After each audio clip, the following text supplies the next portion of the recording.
ಮಾರ್ಕೆಟಲ್ಲಿ ಸುಮಾರು ಬೈಕ್ಗಳಿದ್ದಾವೆ ಅಲ್ವಾ. ನಿಮ್ಮ ಬಜೆಟ್ ಪ್ರಕಾರ ನೀವು ಎಕ್ಸ್ಪೆನ್ಸಿವ್ ಬೈಕು ತೊಗೋಬೋದು, ಇಲ್ಲ ನಿಮ್ಮ ಬಜೆಟ್ ಪ್ರಕಾರ ನೀವು ಒಂದು ನಾರ್ಮಲ್ ಬೈಕನ್ನು ಕೂಡ ತೊಗೋಬೋದು. ಬೈಕನ್ನು ತೊಗೊಳ್ಳೋದು ದೊಡ್ಡ ವಿಷಯ ಆಗೋದಿಲ್ಲ, ಬೈಕನ್ನು ಕರೆಕ್ಟಾಗಿ ಮೇಂಟೈನ್ ಮಾಡಬೇಕಾಗಿ ಬರುತ್ತೆ. ಎಕ್ಸ್ಪೆಷಲಿ ಚೈನ್, ನಿಮ್ಮ ಚೈನ್ ಮೋಟರ್ ಸೈಕಲ್ ಚೈನನ್ನು ನೀವು ಕರೆಕ್ಟಾಗಿ ಕ್ಲೀನ್ ಮಾಡಬೇಕು, ಹಾಗೆ ಜೊತೆಗೆ ಲೂಬ್ರಿಕೆಂಟ್ ಕೂಡ ಮಾಡ್ಬೋದು all by your self.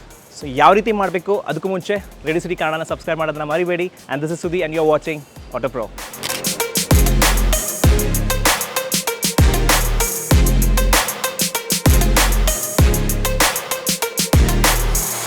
Welcome back. So ನಾನು ಆಗಲೇ ಹೇಳಿದ ಹಾಗೇ ನಿಮ್ಮ ಮೋಟರ್ ಸೈಕಲ್ ಚೈನನ್ನು ನೀವು ರೆಗ್ಯುಲರ್ ಆಗಿ ಕ್ಲೀನ್ ಮಾಡಬೇಕಾಗಿ ಬರುತ್ತೆ, ಜೊತೆಗೆ ಲೂಬ್ರಿಕೆಂಟ್ ಕೂಡ ಮಾಡಬೇಕಾಗಿ ಬರುತ್ತೆ. ಇದರಿಂದ ಏನಾಗುತ್ತೆ, ನಿಮ್ಮ ಬೈಕಿನ ಚೈನ್ ತುಂಬ ದಿನ ಬಾಳಿಕೆ ಬರುತ್ತೆ. ಎಸ್ಪೆಷಲಿ ನಿಮ್ಮ ಬೈಕಿನ ಪರ್ಫಾರ್ಮೆನ್ಸ್ ತುಂಬ ಚೆನ್ನಾಗಿರುತ್ತೆ. ಸೊ ಇದನ್ನು ಯಾವ ರೀತಿ ಮಾಡಬೇಕು, ಮೆಕ್ಯಾನಿಕ್ ಅವಶ್ಯಕತೆ ಇಲ್ಲ, ನೀವೇ ಮನೇಲಿ ಕೂತ್ಕೊಂಡೆ ನೀವು ಇದನ್ನು ಮಾಡ್ಬೋದು. ಯಾವ ರೀತಿ ಒಂದು ಚೈನನ್ನು ಕ್ಲೀನ್ ಮಾಡಬೇಕು, ಲೂಬ್ರಿಕೆಂಟ್ ಮಾಡಬೇಕು ಅನ್ನೋದನ್ನು ನಾನು ನಿಮ್ಗೆ ಹೇಳ್ತೀನಿ. ಅದಕ್ಕೂ ಮುಂಚೆ ಚೈನನ್ನು ಕ್ಲೀನ್ ಮಾಡೋ ಮುಂಚೆ ನಿಮ್ಮ ಬೈಕನ್ನು ಸೆಂಟರ್ ಸ್ಟ್ಯಾಂಡಲ್ಲಿ ಹಾಕಿ ನಿಲ್ಲಿಸೋದನ್ನು ಮರಿಬೇಡಿ. ನೀವು ಚೈನನ್ನು ಕ್ಲೀನ್ ಮಾಡೋ ಮುಂಚೆ ನಿಮಗೆ ಬೇಕಾಗಿರೋ 3 ಟೂಲ್ ಕಿಟ್, ಒಂದು ಚೈನ್ ಕ್ಲೀನರ್, ಚೈನ್ ಬ್ರಷ್ ಹಾಗೂ ಚೈನ್ ಲೂಬ್ರಿಕೆಂಟ್. ಸೊ ಲೂಬ್ರಿಕೆಂಟ್ ಅಂತ ಹೇಳಿದಾಗ ಮಾರ್ಕೆಟಲ್ಲಿ ಸುಮಾರು ಬ್ರ್ಯಾಂಡ್ಸ್ಗಳಿದ್ದಾವೆ. ಎಸ್ಪೆಷಲಿ ನಿಮ್ಮ ಓನರ್ ಮ್ಯಾನ್ಯುಯಲ್ ಏನು ಕೊಟ್ಟಿದ್ದಾರೆ ಅದನ್ನು ನೋಡಿ ನೀವು ನೀಟಾಗಿ ಸ್ಟಡಿ ಮಾಡಿ. ಬಿಕಾಸ್ ಮ್ಯಾನ್ಯುಯಲ್ಲಿ ನಿಮ್ಮ ಬೈಕಿಗೆ ಬೇಕಾಗಿರುವಂತಹ ಲೂಬ್ರಿಕೆಂಟ್ ಹಾಗೂ ಆಯಿಲ್ ಬಗ್ಗೆ ಡೀಟೇಲ್ಸ್ ಕೊಟ್ಟಿರ್ತಾರೆ.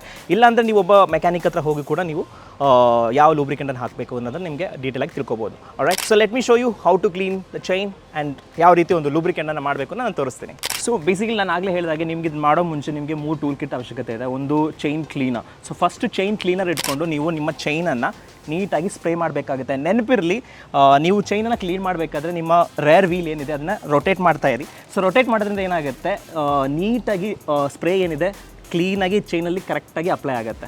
ಒಂದ್ಸಲ ನೀವು ಚೈನ್ನ ಸ್ಪ್ರೇ ಕಂಪ್ಲೀಟಾಗಿ ಆದ ನಂತರ ಒಂದು 2-3 ಸಲ ರೊಟೇಟ್ ಮಾಡಿ ಕಂಪ್ಲೀಟಾಗಿ ಅಪ್ಲೈ ಆಗಬೇಕು. ಅಪ್ಲೈ ಆಗಿದ ತಕ್ಷಣ ಒಂದು 5 ನಿಮಿಷ ಆ ಚೈನನ್ನು ಬಿಟ್ಬಿಡಿ. ಸೊ ಏನಾಗುತ್ತೆ, ಅದರಲ್ಲಿರುವಂಥ ಗ್ರೀಸು, ಡರ್ಟ್ ಪಾರ್ಟಿಕಲ್ ಏನಿರುತ್ತಲ್ಲ ಅದೆಲ್ಲ ಕಂಪ್ಲೀಟಾಗಿ ಹೊರಗೆ ಬರೋಕ್ಕೆ ಸ್ಟಾರ್ಟ್ ಆಗುತ್ತೆ. 5 ನಿಮಿಷ ವೆಯ್ಟ್ ಆದ ನಂತರ ನೀವೇನು ಚೈನ್ ಬ್ರಷನ್ನು ನೀವು ತಂದಿರ್ತೀರ ಅದನ್ನ ನೀಟಾಗಿ ಒಂದು ಸಲ ಸ್ಕ್ರಬ್ ಮಾಡಿ. ಸೊ ಯಾವ ರೀತಿ ನೀವು ಒಂದು ಸ್ಪ್ರೇಯನ್ನು ಮಾಡಿದ್ದೀರಿ ಅದೇ ರೀತಿ ನೀವು ಇದನ್ನು ನೀಟಾಗಿ ಸ್ಕ್ರಬ್ ಮಾಡಿ. ಸೊ ನೆನಪಿರಲಿ, ಇನ್ನರ್ ಸರ್ಫೇಸನ್ನು ನೀಟಾಗಿ ಸ್ಕ್ರಬ್ ಮಾಡಿ, ಯಾಕಂದರೆ ಅಲ್ಲಿರುವಂತಹ ಗ್ರೀಸ್ ಆಗಿರ್ಬೋದು, ಡಸ್ಟ್ ಆಗಿರ್ಬೋದು ಕಂಪ್ಲೀಟಾಗಿ ಹೊರಗಡೆ ಬರಬೇಕು. ಸೊ ಒಂದ್ಸಲ ನೀವು ಸ್ಕ್ರಬ್ ಮಾಡಿದ ನಂತರ ಒಂದು 10 ನಿಮಿಷ ಗಾಡಿಯನ್ನು ಐಡಲಾಗಿ ಬಿಡಿ, ಸ್ಟೇಬಲಾಗಿ ಬಿಟ್ಬಿಡಿ.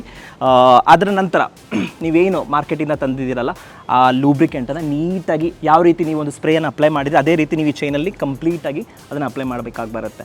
ಇದು ಮಾಡೋದ್ರಿಂದ ಏನಾಗುತ್ತೆ, ನಿಮ್ಮ ಚೈನ್ ಕಂಪ್ಲೀಟಾಗಿ ಕ್ಲೀನ್ ಆಗುತ್ತೆ, ಜೊತೆಗೆ ತುಂಬ ದಿನ ಬಾಳಿಕೆ ಕೂಡ ಬರುತ್ತೆ. So it's a simple process, rocket science ಅಂತೂ ಇಲ್ಲ, ಮನೇಲಿ ಕೂತ್ಕೊಂಡೆ ನೀವು ಮಾಡ್ಬೋದು.